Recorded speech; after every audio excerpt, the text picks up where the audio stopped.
Hello everyone, आप सभी का स्वागत है आपके अपने यूट्यूब चैनल सीजी व्याप्ति में।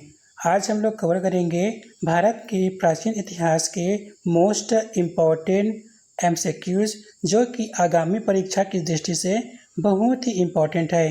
तो चलिए शुरू करते हैं। आज का हमारा पहला प्रश्न है,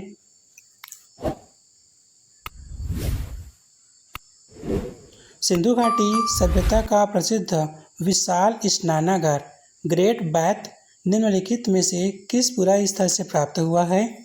option A Harappa, option B Mohenjodaro, option C Lothal या फिर ऑप्शन डी है कालीबंगा।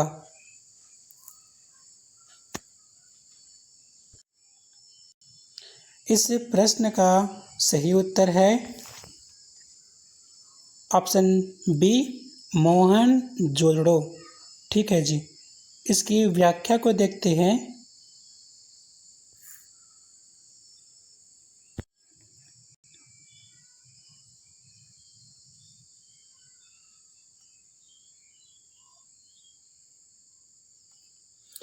मोहनजोदड़ो से स्थापत्य कला का अद्भुत नमूना विशाल स्नानागार मिला है, जिसका उपयोग संभवतः धार्मिक अनुष्ठानों के लिए सामूहिक स्नान हेतु होता था।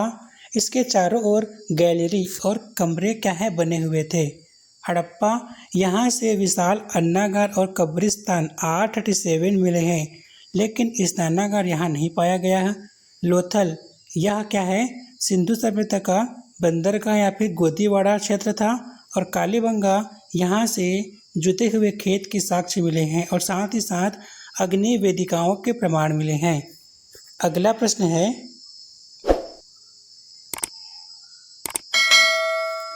ऋग्वेद के किस मंडल में प्रसिद्ध पुरुष सूक्त का वर्णन है, जिसमें पहली बार 4 वर्णों ब्राह्मण, क्षत्रिय, वैश्य और शूद्र की उत्पत्ति का उल्लेख मिलता है?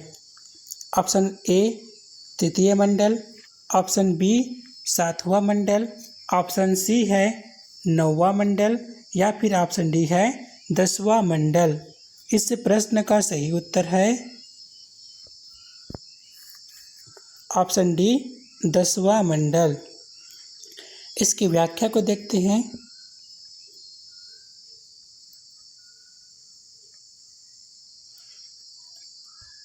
ऋग्वेद का जो 10वां मंडल है, इसके पुरुष सूक्त में एक विराट पुरुष के विभिन्न अंगों से चारों वर्णों की उत्पत्ति का आदि स्रोत वर्णित है। इसमें कहा गया है कि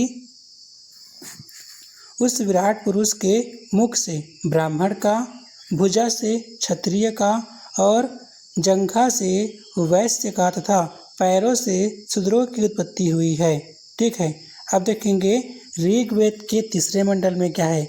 इसमें क्या है, विश्वामित्र के द्वारा रचित गायत्री मंत्र का उल्लेख है, जो कि सूर्य देवता को समर्पित है। 7वां मंडल, इसमें 10 राजाओं के प्रसिद्ध दशराज युद्ध का वर्णन है, जो कि रावी नदी, जिसको पूर्व में बोलते थे परोसी नदी, पर लड़ा गया था। और जो 9वां मंडल है, ये इसमें 114 सूक्त वनस्पति और पेय के देवता सोम को समर्पित है। अगला प्रश्न है,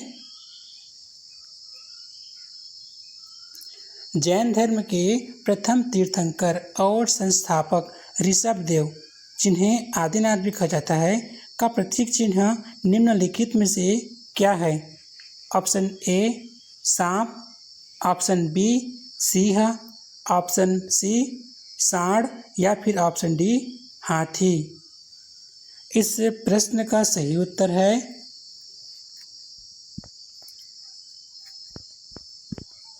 ऑप्शन सी सांड या वृषभ। ठीक है, इसकी व्याख्या को देखते हैं।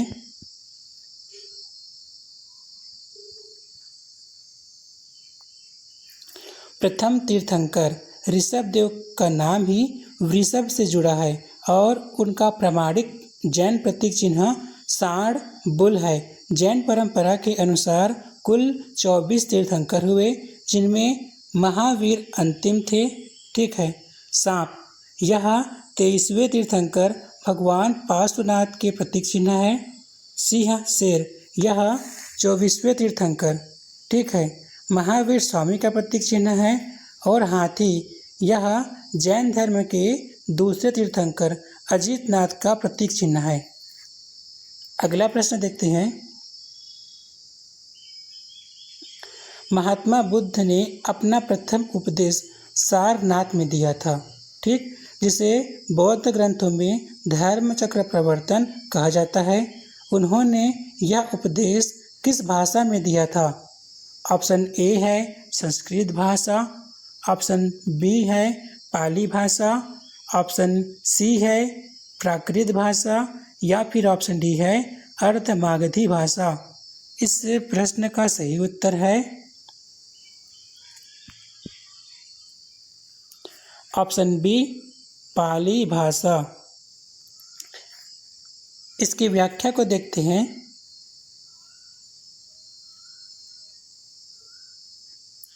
महात्मा बुद्ध ने अपने उपदेश तत्कालीन जनसाधारण की भाषा पाली में दिए ताकि उनका संदेश समाज के अंतिम व्यक्ति तक सरलता से पहुंच सके। इसके विपरीत उस समय की संस्कृत भाषा मुख्यतः उच्च वर्णों की भाषा मानी जाती थी। अब देखते हैं संस्कृत भाषा। संस्कृत उस समय विद्वान वर्ग की क्लिष्ट भाषा थी, आम जनता की नहीं, इसलिए बुद्ध ने इसे माध्यम नहीं बनाया। प्राकृत भाषा। प्राकृत भाषा का प्रयोग मुख्य रूप से जैन धर्म के ग्रंथों और भगवान महावीर के उपदेशों में व्यापक रूप से हुआ था।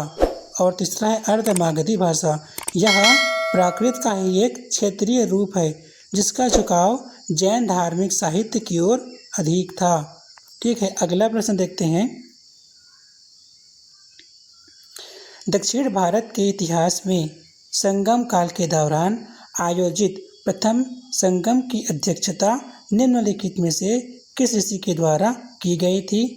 Option A Rishi Agastya, option B Tolkappiyar, option C Nakkirar या फिर ऑप्शन डी है सत्तनार। इस प्रश्न का सही उत्तर है ऑप्शन ए ऋषि अगस्त्य। आइए इसकी व्याख्या को देखते हैं।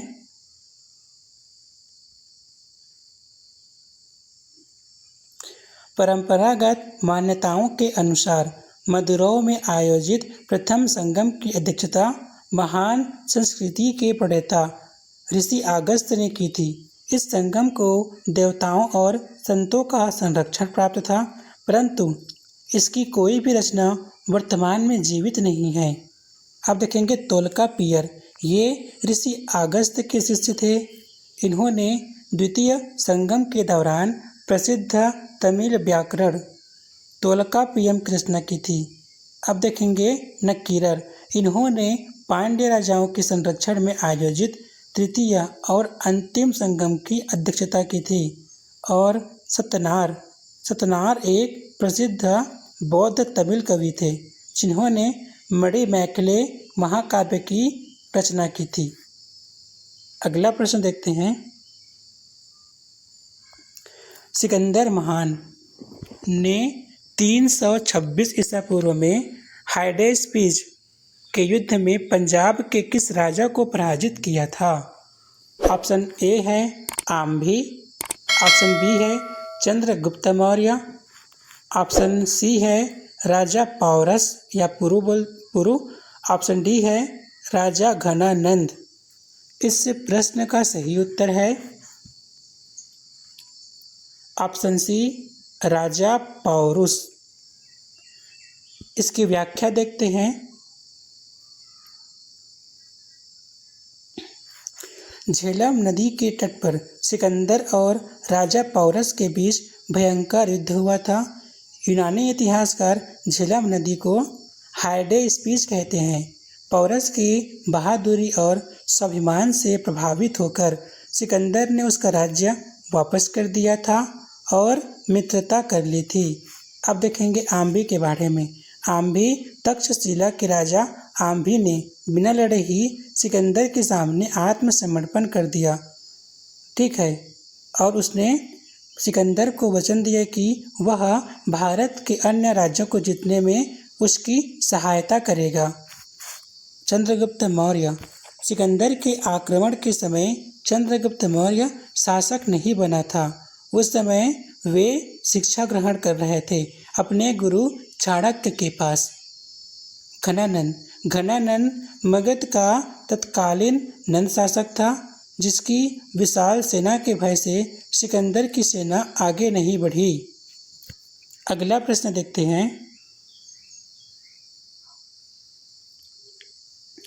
मौर्य सम्राट अशोक के किस शिलालेख में कलिंग युद्ध 261 ईसा पूर्व के विनाश और उसके हृदय परिवर्तन का विस्तृत विवरण मिलता है?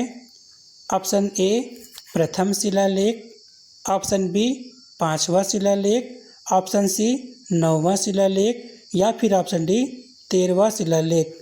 इस प्रश्न का सही उत्तर है ऑप्शन डी 13वां शिलालेख। ठीक है, इसकी व्याख्या को देखते हैं।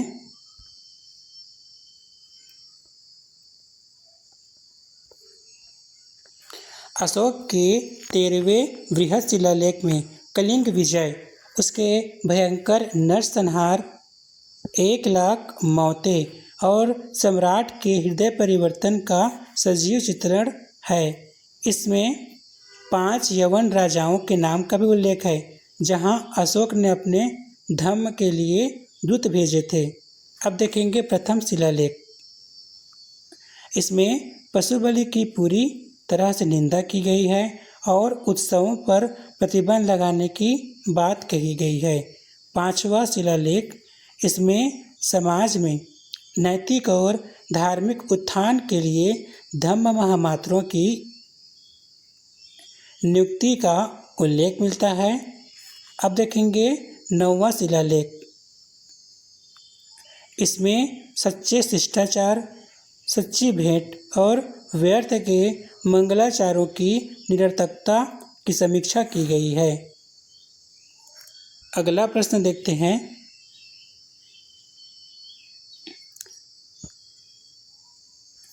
गुप्त राजवंश के किस सम्राट को उसकी विजयों और पराक्रम के कारण विंसेंट स्मिथ ने भारत का नेपोलियन कहा है?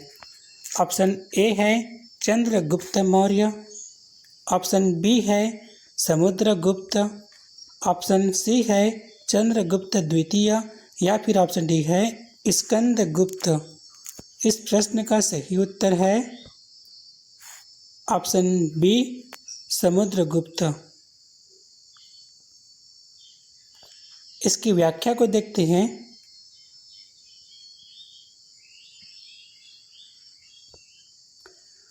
समुद्रगुप्त ने उत्तर भारत आर्यावर्त के 9 और दक्षिण भारत दक्षिणापथ के 12 शासकों को पराजित किया था।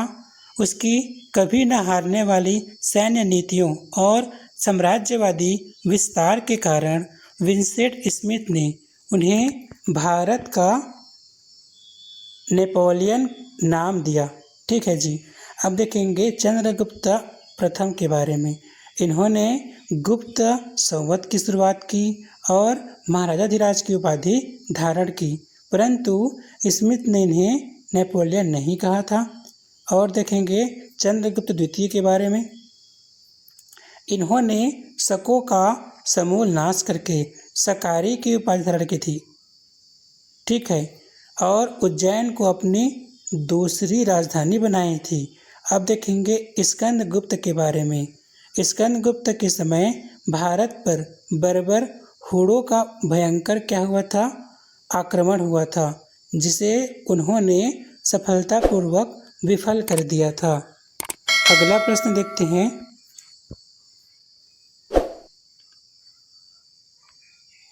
प्रसिद्ध चीनी यात्री वेनसोंग ने किस पुष्यभूति या वर्धन वंश के सम्राट के शासनकाल में भारत की यात्रा की थी? ऑप्शन ए है प्रभाकर वर्धन, ऑप्शन बी है राज्यवर्धन, ऑप्शन सी है सम्राट हर्षवर्धन और ऑप्शन डी है पुष्यमित्र शुंग। इस प्रश्न का सही उत्तर है ऑप्शन सी सम्राट हर्षवर्धन। इसकी व्याख्या देखते हैं।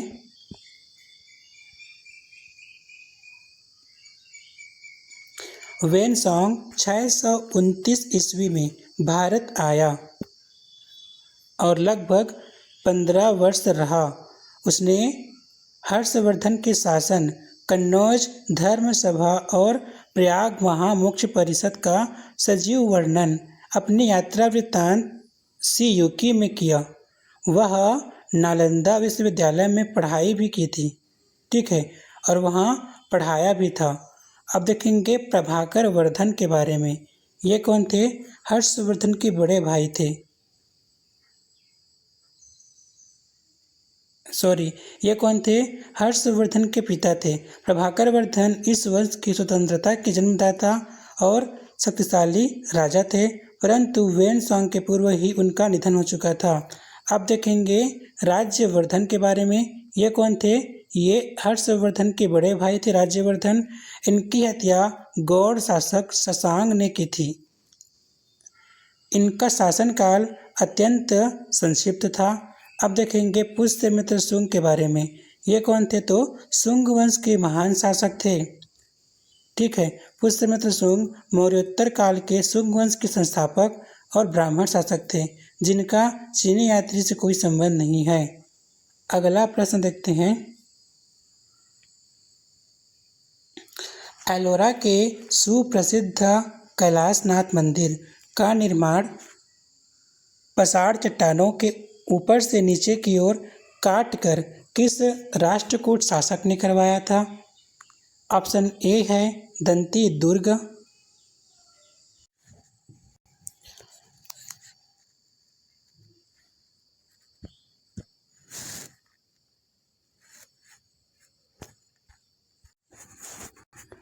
ऑप्शन बी है कृष्ण प्रथम, ऑप्शन सी है अमोघवर्ष और ऑप्शन डी है ध्रुव। कैलाशनाथ मंदिर का निर्माण, ठीक है, ये करवाया था ऑप्शन बी कृष्ण प्रथम ने। आइए इसकी व्याख्या को देखते हैं।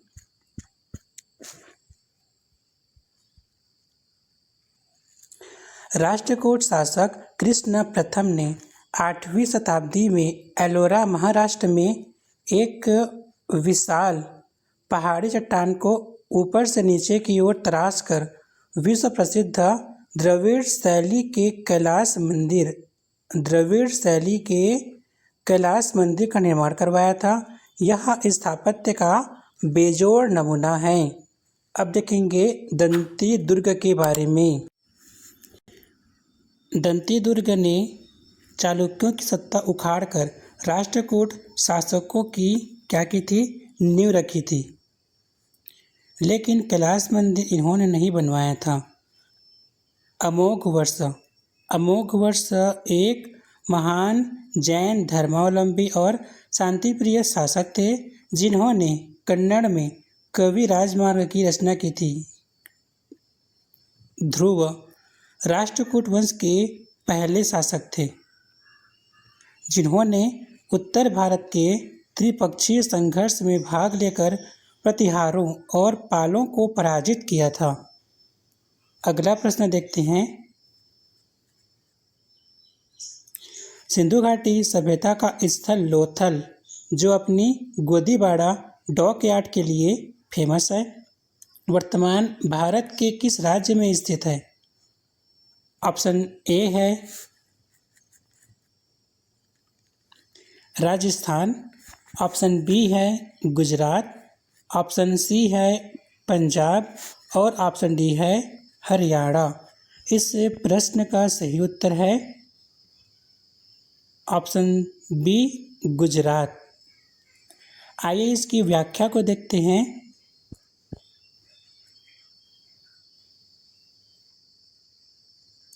लोथल गुजरात के अहमदाबाद जिले में भोगवा नदी कौन सी नदी? भोगवा नदी के तट पर स्थित है। यहाँ से एक विशाल मानव निर्मित बंदरगाह डॉक यार्ड प्राप्त हुआ है, जो यह सिद्ध करता है कि सिंधु सभ्यता के लोग पश्चिमी एशिया के साथ समुद्री व्यापार करते थे। राजस्थान के बारे में देखेंगे। राजस्थान में घग्गर नदी के तट पर स्थित प्रसिद्ध सिंधु स्थल कालीबंगा है, जो कि काले रंग की चूड़ियों के लिए फेमस है। और पंजाब को देखते हैं। पंजाब में सतलज नदी के तट पर स्थित रोपड़, जिसका वर्तमान नाम क्या है? रूपनगर है, जहां स्वतंत्रता के बाद सर्वप्रथम उत्पन्न हुआ। हरियाणा में राखीगढ़ी भारत का सबसे बड़ा हड़प्पन स्थल, ठीक है, भारत का सबसे बड़ा हड़प्पन स्थल है राखीगढ़ी, जो कहाँ है? हरियाणा में है।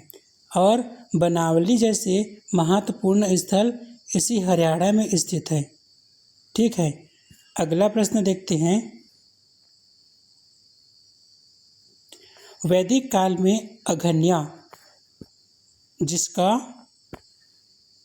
वध न किया जा सके, शब्द का प्रयोग निम्नलिखित में से किस पशु के लिए किया जाता था? ऑप्शन ए घोड़ा, ऑप्शन बी गाय, ऑप्शन सी है बैल, या फिर ऑप्शन डी है हाथी। इस प्रश्न का सही उत्तर होगा ऑप्शन बी गाय, ठीक है। इसकी व्याख्या को देखते हैं।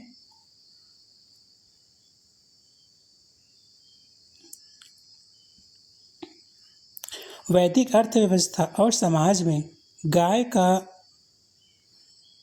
स्थान सर्वोच्च और अत्यंत पवित्र था, ठीक है। उसे धन का प्रतीक और अघन्या माना जाता था। यदि कोई व्यक्ति गाय की हत्या करता था या उसे चोट पहुंचाता था, तो वेदों में उसके लिए मृत्यु दंड या देश निकाला का प्रावधान था। अगला है घोड़ा। घोड़ा आर्यों का सबसे प्रिय पशु और युद्ध अभियानों के काम आने वाला अत्यंत गतिशील पशु था। बैल का उपयोग मुख्य रूप से कृषि कार्यों और परिवहन में होता था, परंतु धार्मिक रूप से गाय जैसा स्थान नहीं था। हाथी। ऋग्वैदिक काल में हाथी आम पालतू पशु नहीं था। इसका महत्व उत्तर वैदिक काल में आकर बढ़ा। अगला प्रश्न देखते हैं।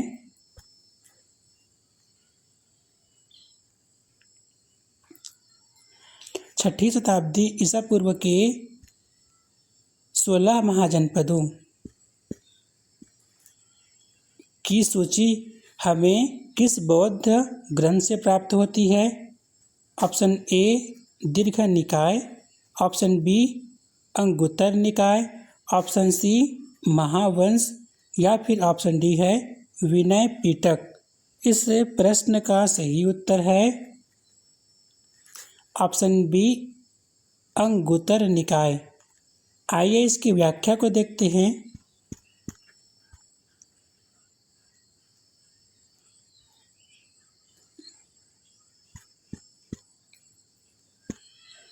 बौद्ध ग्रंथ अंगुत्तर निकाय और जैन ग्रंथ भगवती सूत्र, ठीक है, प्राचीन भारत के 16 महाजनपदों और उनकी राजधानियों की सबसे प्रामाणिक सूची मिलती है।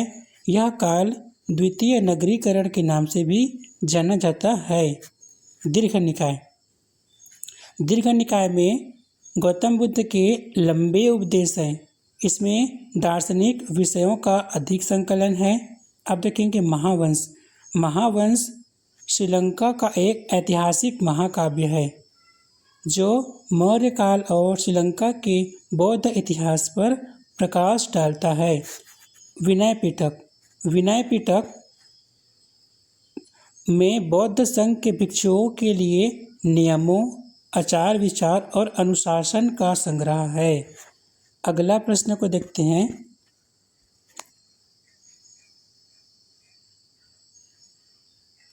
मगध साम्राज्य के किस शासक को इतिहास में कुड़िक कहा गया है, जिसने अपने पिता बिंबिसार की हत्या कर सिंहासन प्राप्त किया था? ऑप्शन ए है अजातशत्रु, ऑप्शन बी है उदयन, ऑप्शन सी है शिशुनाग या फिर ऑप्शन डी है महापद्मानंद। इस प्रश्न का सही उत्तर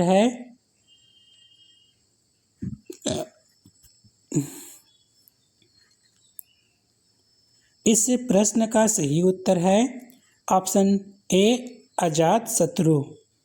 आइए इसकी व्याख्या को देखते हैं।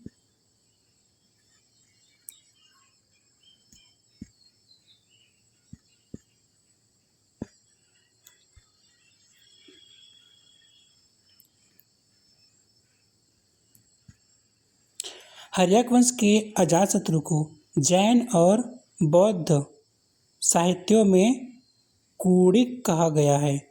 उसने मगध साम्राज्य का आक्रामक विस्तार करने के लिए वज्जी, वैशाली और कांसी को पराजित किया था। उसने युद्ध में रथ, मूसल और महाशिला कंटक का जैसे हथियारों का भी प्रयोग किया। उदयन के बारे में देखते हैं। उदयन अजातशत्रु का पुत्र था, जिसने गंगा और सोन नदियों के संगम पर पाटलिपुत्र नगर की नींव रखी थी। शिशुनाग हर्यक वंश के अंतिम शासक को हटाकर नए वंश की स्थापना की। वैशाली को अपनी राजधानी बनाया था। अब देखेंगे महापद्मानंद को उग्रसेन और सर्वक्षत्रिय हंतक की उपाधि दी गई थी। सर्वक्षत्रिय हंता होता है क्षत्रियों का समूल नाश करने वाला। अगला प्रश्न देखते हैं। सम्राट अशोक को उसके अभिलेखों में सामान्यतः किस नाम से संबोधित किया गया है, जो उसकी उपाधि भी थी? ऑप्शन ए है प्रियदर्शी या देवा नाम प्रियदर्शी। ऑप्शन बी है धर्मदेव, ऑप्शन सी है महाराजा धीराज या फिर ऑप्शन डी है चक्रवर्ती गुप्त। इस प्रश्न का सही उत्तर है ऑप्शन ए प्रियदर्शी या फिर देवा नाम प्रियदर्शी। ठीक है, इसकी व्याख्या को देखते हैं। अशोक के अधिकांश अभिलेखों में देवा नाम प्रियदर्शी यानी कि देवताओं का प्रिय और सुंदर मुखाकृति वाला कहा गया है। केवल मास्की, गुर्जरा और नेट्टूर और उड़ेगोलम केवल 4 ही ऐसे अभिलेख हैं जिसमें उसका वास्तविक नाम अशोक अंकित मिलता है। ठीक है जी। अब देखेंगे धर्मदेव अशोक ने धर्म का वैश्विक प्रचार किया था, लेकिन किसी भी अभिलेख में धर्मदेव की राजकीय उपाधि नहीं मिलती। महाराजा धीराज, यह उपाधि गुप्त राजाओं के काल में अधिक लोकप्रिय हुई। मौर्य सम्राट स्वयं को केवल राजा या मगधराज कहते थे। चक्रवर्ती गुप्त, यह गुप्त काल से संबंधित शब्द है और अशोक के राजकीय अभिलेखों में इसका कोई भी संबंध नहीं है। अगला प्रश्न को देखते हैं। प्रसिद्ध यूनानी राजदूत मेगास्थनीज ने मौर्यकालीन भारत पर कौन सा ऐतिहासिक ग्रंथ लिखा था? ऑप्शन ए है अर्थशास्त्र, ऑप्शन बी है इंडिका, ऑप्शन सी है पेरिप्लस ऑफ द एरिथ्रियन सी या फिर ऑप्शन डी है भूगोल। इस प्रश्न का सही उत्तर है ऑप्शन बी इंडिका। आइए इसकी व्याख्या को देखते हैं।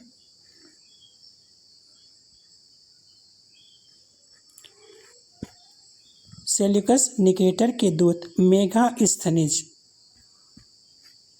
ने चंद्रगुप्त मौर्य के दरबार में रहकर इंडिका लिखी थी, जिसमें पाटलिपुत्र के शानदार नगर प्रशासन, मौर्य सेना व्यवस्था और भारतीय समाज के 7 वर्गों का अनूठा विवरण मिलता है। यद्यपि मूल पुस्तक अब लुप्त हो चुकी है। अब देखेंगे अर्थशास्त्र के बारे में। यह मौर्यकालीन राजनीति, अर्थनीति और लोक प्रशासन पर चाणक्य कौटिल्य द्वारा संस्कृत में रचित प्रामाणिक ग्रंथ है।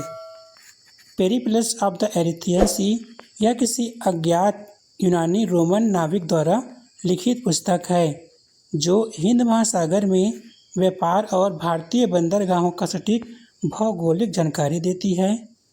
भूगोल जियोग्राफिया भूगोल जियोग्राफिया नामक सुप्रसिद्ध प्राचीन ग्रंथ की रचना टॉलेमी ने दूसरी शताब्दी में की थी। अगला प्रश्न देखते हैं।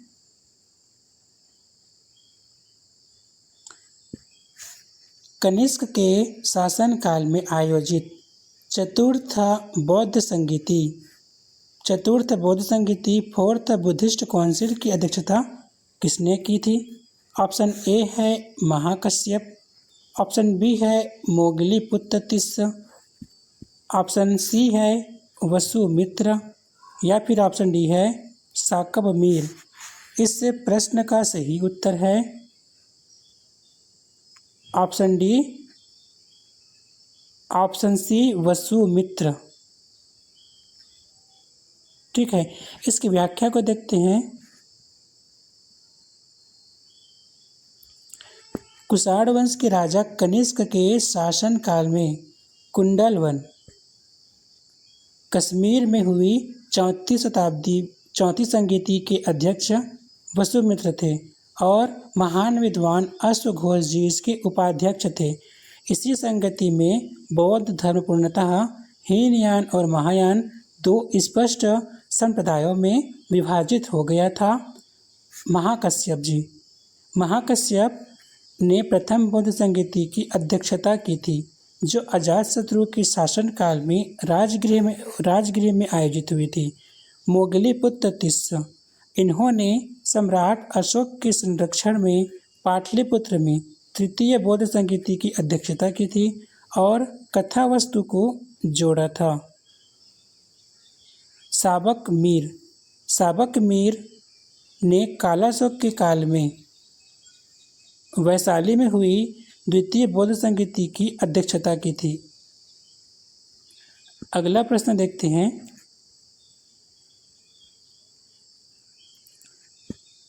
सातवाहन राजवंश के किस महान शासक को नासिक अभिलेख में एक ब्राह्मण या फिर अद्वितीय ब्राह्मण और खातियों का मान मर्दन करने वाला कहा गया है?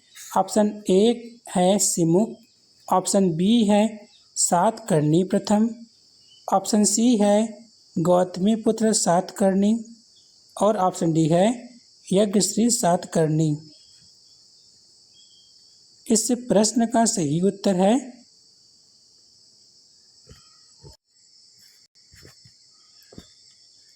Option C Gautamiputra Satakarni. आइए इसकी व्याख्या को देखते हैं।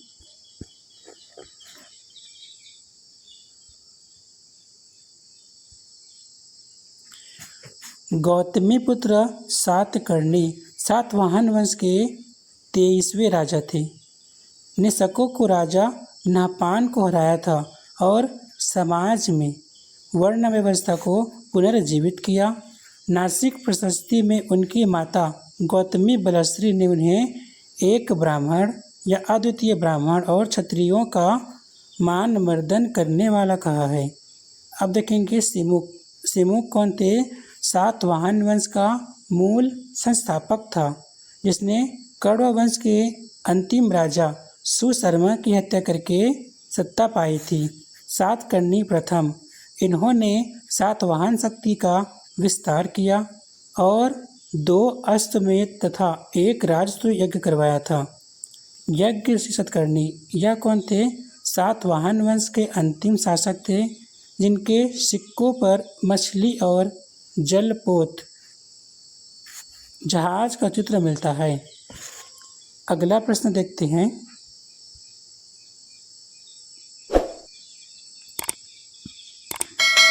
प्राचीन भारत में गुप्त काल के दौरान रचित मृच्छकटिकम माटी की खिलौना गाड़ी नामक प्रसिद्ध नाटक के लेखक कौन है? ऑप्शन ए है कालिदास, ऑप्शन बी है शुद्रक, ऑप्शन सी है विशाखदत्त या फिर ऑप्शन डी है भास। इस प्रश्न का सही उत्तर है ऑप्शन बी शुद्रक। इसकी व्याख्या को देखते हैं।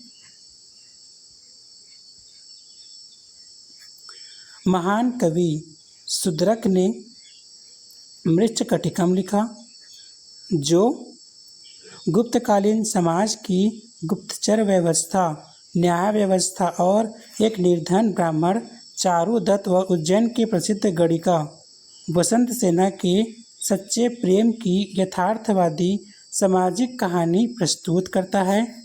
कालिदास गुप्त काल के सर्वश्रेष्ठ कवि थे, जिन्होंने अभिज्ञान शाकुंतलम और मेघदूतम जैसे अमर कृतियाँ लिखी। विशाखदत्त ने मुद्रा राक्षस, मौर्य इतिहास पर और देवी चंद्रगुप्तम गुप्त इतिहास पर नामक नाटकों की रचना की थी।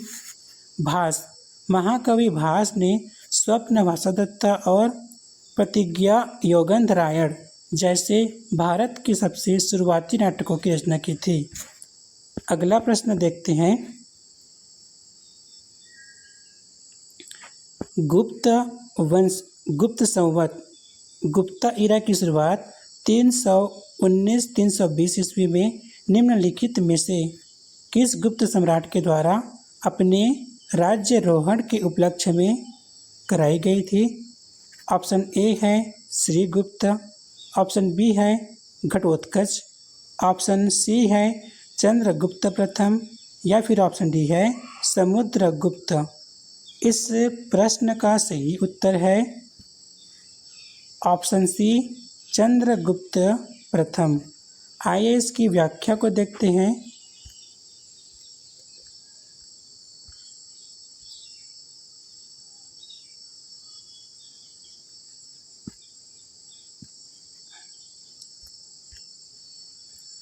चंद्रगुप्त प्रथम ने लिच्छवी राजकुमारी कुमार देवी से विवाह कर अपनी राजनीतिक शक्ति को सुदृढ़ किया और स्वतंत्र महाराज के रूप में अपनी संप्रभुता स्थापित करने के लिए 319 ईस्वी में गुप्त संवत चलाया।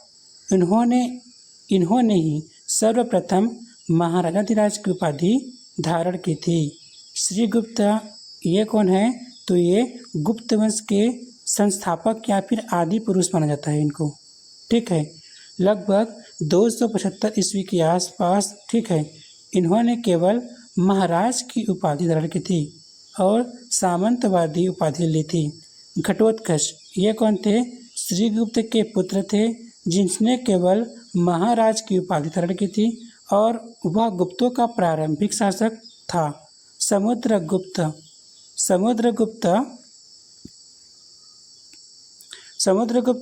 चंद्रगुप्त प्रथम के महान पुत्र थे, जिन्होंने इस संवत का उपयोग अपने अभिलेखों में निरंतर किया था।